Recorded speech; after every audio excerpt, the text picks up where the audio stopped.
Tens of thousands of Egyptians have returned to a place that's become almost synonymous with the desire for change in that country.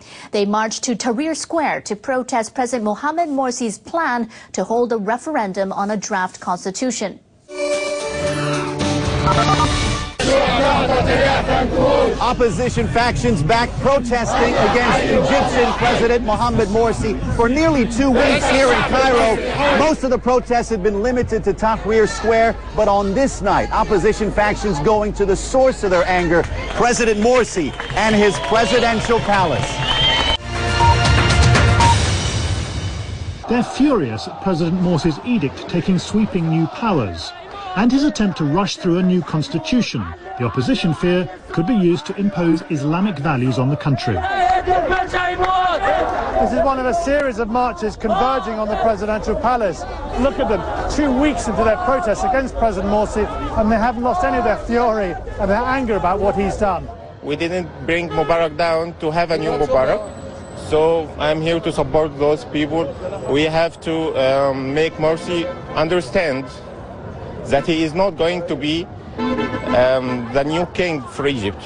Morsi is now dividing the country in two, and we hope he is wise enough to realize that today is the first of many marches against him if he does not stop this.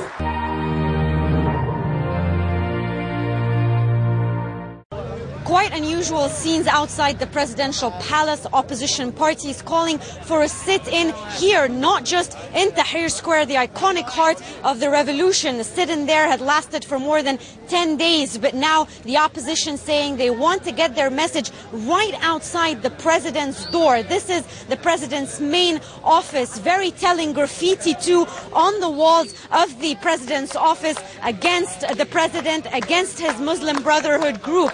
Very strong statements and messages here. This is how close the protesters got to the president to send their message after they've managed to break through the security barricade. The Interior Ministry says 2 of its generals were injured, 5 policemen, 2 were injured after protesters broke through that security barricade. 2 rounds of tear gas, but overall the situation was rather peaceful. There are still concerns, though, that as the opposition continues to put pressure on the president through showing up in such large numbers on the streets, there are concerns that the president's supporters will now try to have their own show of force, raising once again the specter of Egyptian violence.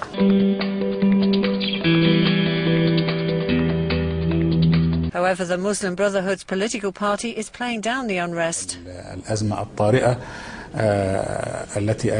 The crisis we've been going through for 2 weeks is coming to an end, and very soon, God willing.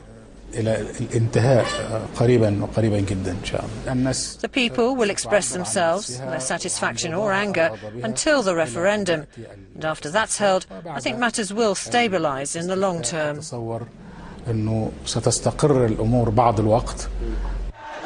Earlier protesters had turned out in Egypt's second city, Alexandria, although some say Morsi is facing the gravest crisis in his 6-month-old tenure. The Islamist president shows no sign of buckling under pressure.